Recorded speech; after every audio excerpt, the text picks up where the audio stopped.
cruise passenger is missing in Cozumel. We've got another cruise stock on the way. A couple cruise ships celebrating their China anniversary. And oh wait, hold on. Look at this. It's the sea. Oh, there's nothing better. There's nothing better. Oh yeah, sorry. Where was I? And we have a cruise passenger upset because even though the Do Not Disturb was on their cabin, they still got walked in on. It could happen to all of us. I'll tell you why. Cruise news and my views. Let's talk about it.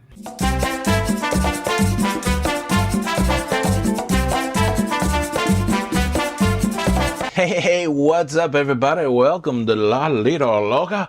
I'm your host, Tony, here with the latest cruise news and views for your face. For your face on a Monday. Monday the 8th. I didn't know what day it was. Monday the 8th, 2024. And first, the PSA. Do not look directly at the sun ever. And especially don't look directly at the sun for today's solar eclipse. Like I expect at some point it could get dark and light. I don't think I'm in the path of totality.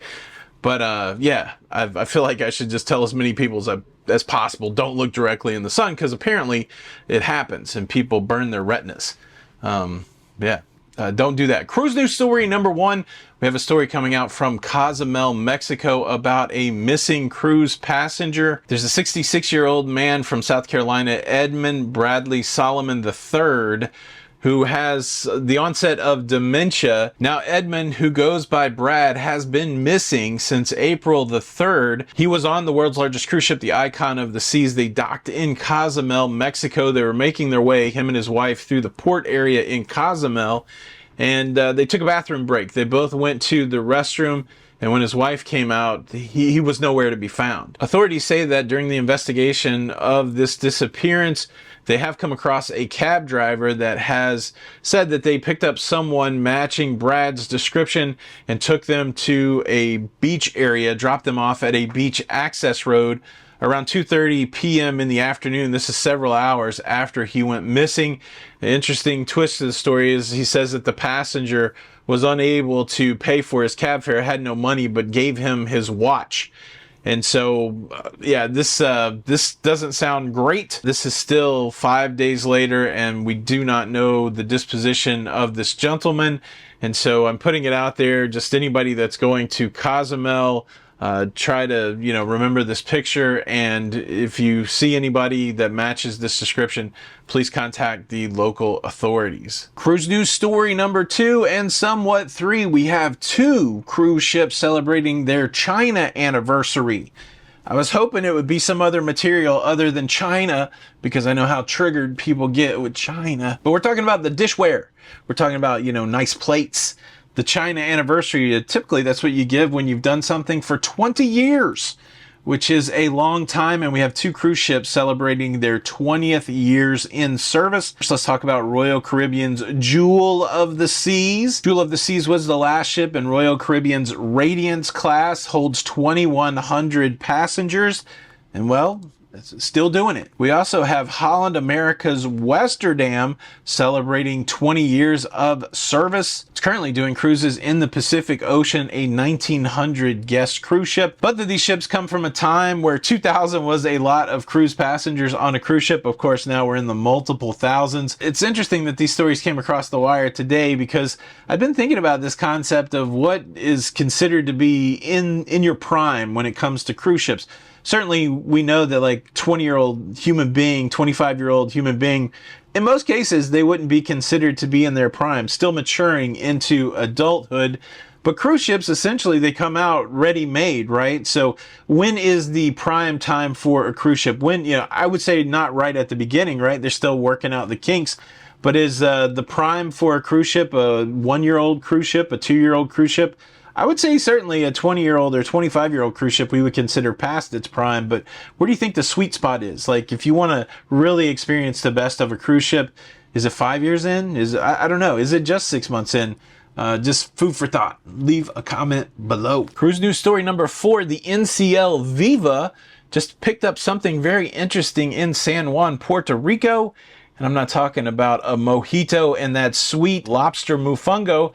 They got a new portside anchor. Viva, although a fairly new cruise ship, is going through some enhancements, and it's in the process of repositioning from the Caribbean over to Europe. Started its transatlantic cruise just yesterday on April the 7th. And look, changing an anchor is not the same as changing a light bulb, unless you're like YouTubers. How many YouTubers does it take to change a light bulb? I guess it depends how many are there, because you have to have at least footage for every channel of somebody changing the light bulb.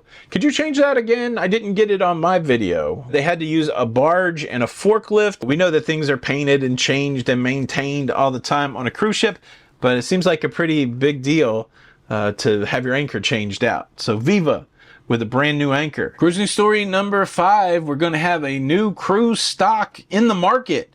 Of course, we all know that you can get stock in Carnival Corporation, Royal Caribbean Group. You can also get Norwegian Cruise Line holding stock. And that's basically been it when it comes to cruise companies. But just this past Friday, a 1997 founded cruise company filed with the SEC that they would be offering stock in an IPO, an initial public offering. We're talking about Viking Ocean, Viking River, Viking Cruises will be offering stock. And this is probably exciting for people that like cruise stocks, because Viking is a very strong company when it comes to its finances.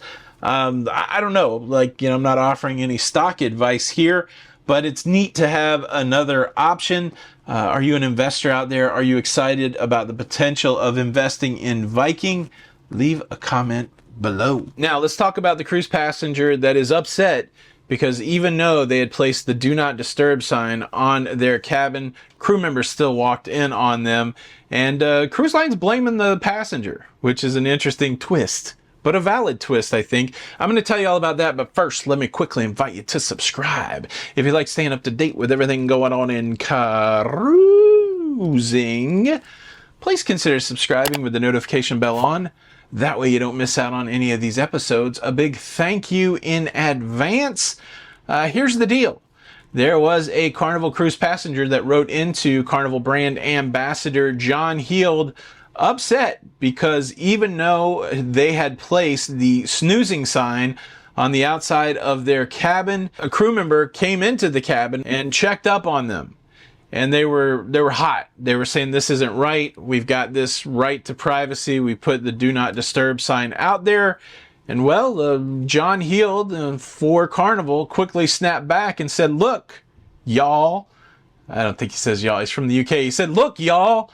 We got to check on you. You had your do not disturb sign on your door for more than 24 hours, and we have to make sure that you are okay. The room attendant got his supervisor. They both came to your door. They rap, knocked on your door, and when you did not answer, they came in to make sure that you were still breathing. I know I've talked about this somewhere along the way, but this is just a gentle reminder that the cruise companies will check on you.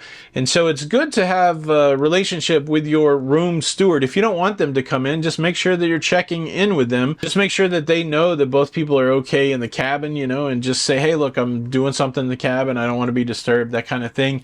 But you can't go days on end without doing that. It's an interesting thing. Was Carnival right or wrong in this one? Should they be going into people's cabin with the do not disturb sign, or was the guest to blame? What say ye? Leave a comment below. And also, if you missed it, I created a new YouTube channel around Lego, around building and collecting Lego. I know not everybody's interested in that, but I mention it for those that are. It's called Loca Bricks, Loca space Bricks, Bricks. I'll leave a link for it, and well, I'm going to build travel Lego on a cruise ship. So I'm going to try to live stream a little later. I'm not sure what the setup is yet, but make sure you're subscribed, and they're probably live stream building the sailboat later. Big thanks for checking out today's episode. Please hit that thumbs up on the way out. This is Tony on the Carnival Pride in the middle of the ocean for La Lido Loca, and until the next time, we'll see you on the Lido. Bye. Cruise News.